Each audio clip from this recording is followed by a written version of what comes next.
when the wise citizens who run the US Open risked public outcry by giving Maria Sharapova a free pass into their 2017 tournament, they can hardly have anticipated the Russian would be thrown in against the world number 2, Simona Halep, in the first round. In a way the gamble paid off, because this is the sort of first-up match that makes TV executives drool, the drug-busted villain up against the volatile Romanian, who blew her shot at being the world number 1 in Cincinnati last week when she lost to the tournament favorite Garbine Muguruza. Sharapova is 6-0 against Halep. What could possibly go wrong? Well, she could lose, and that would take the air out of their audacity in a twinkling. Or she could win and a tournament slotted into one of the few downside gaps in the American sporting calendar, the McGregor-Mayweather boxing extravaganza this weekend notwithstanding, would receive a significant buzz.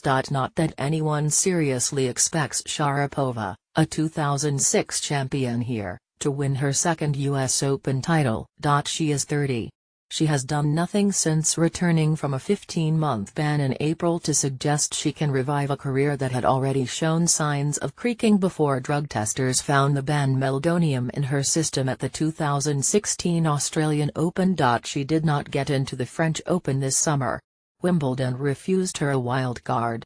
Her stock has been falling with slightly less impact than that of Donald Trump's. But Sharapova is a bundle of paradoxes. This is a player who exudes glowing health and beauty, while selling sugar sweets to kids. She moves like a puppet on a string, looks like a ballerina and fights on court like a heavyweight boxer. The former world number 1, with 5 majors to her name since her stunning debut at Wimbledon 13 years ago, holds a world ranking of 147. In Stanford before the US Open, she took 3 sets to beat the American world number 93, Jennifer Brady, then pulled out of the second round when a left arm injury flared. It had not healed sufficiently for her to play in Cincinnati, a crucial warm-up tournament. As she admitted on the tournament's Periscope channel, "I haven't had the best preparation, if I am honest. The tournaments I was supposed to play, I had to withdraw with injury, which was quite disappointing."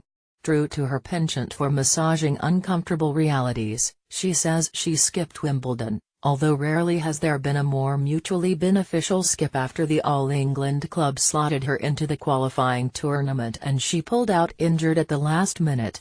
The last time she played at Flushing Meadows, in 2014, Caroline Wozniacki beat her 6-4, 2-6, 6-2 in the 4th round. Yet they gave Sharapova a wild card into the final slam of the season. There is no escaping it, she matters. At least at the turnstiles. Local tennis fans already have plenty to cheer about, 23 American women in the draw, the most in 12 years, and some sort of compensation for the absence of Serena Williams. With 19 Americans in the men's draw, this US Open should hit a lot of TV buttons, at least in the opening week. Sharapova is the sugar on their cake. For Joanna Konta, she is a potential roadblock. Britain's best player in a generation came out of Friday's draw in good shape and should have few problems with the 77th-ranked Alexandra Krunic, a 24-year-old Russian based in Serbia. Konta's rise of 140 places in 2 years has been stratospheric by any standards, but she takes it in her measured stride, housing her emotions in an hermetically sealed bubble. It has served her well, and it may pay a serious dividend in a tournament that throws up this odd bauble. Any one of 8 players could finish the fortnight as the world number 1, a position currently held by Karolina Pliskova. Konta will never be as famous as Sharapova, nor is that an ambition, but she has grown used to rolling acclaim for her methodical and precise tennis. She relishes the openness of this Open, and regards herself as good a contender as any of the other aspirants. "I think it's a great thing," she said. "From the very first rounds of tournaments there are great matches. I think that was showcased at Wimbledon. In the women's draw, every round there were incredible battles.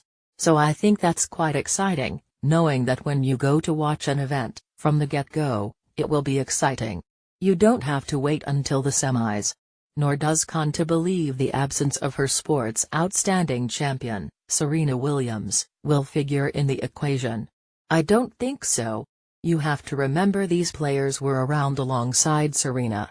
Garbine won alongside Serena, beating Williams in the 2016 French Open final. Flavia Pennetta won here.